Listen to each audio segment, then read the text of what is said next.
Jafar express पर दहशतगर्दों के हमले के बाद कोयटा डिवीजन से अंदरूनी मुल्क चलने वाली ट्रेनों का सिलसिला बहाल हो गया।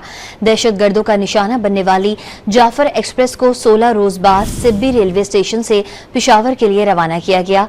इस मौके पर सिक्योरिटी के भी सख्त इंतजाम किए गए थे।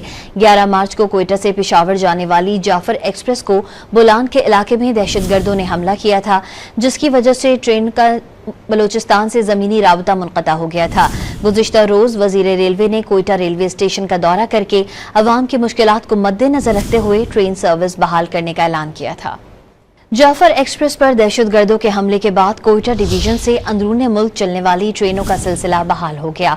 दहशतगर्दों का निशाना बनने वाली जाफर एक्सप्रेस को 16 रोज बाद सिब्बी रेलवे स्टेशन से पेशावर के लिए रवाना किया गया। इस मौके पर सिक्योरिटी के भी सख्त इंतजाम किए गए थे।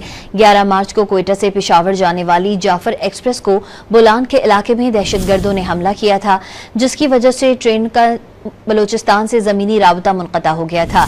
गुज़िश्ता रोज वज़ीर रेलवे ने कोयटा रेलवे स्टेशन का दौरा करके अवाम की मुश्किलात को मद्देनजर रखते हुए ट्रेन सर्विस बहाल करने का ऐलान किया था।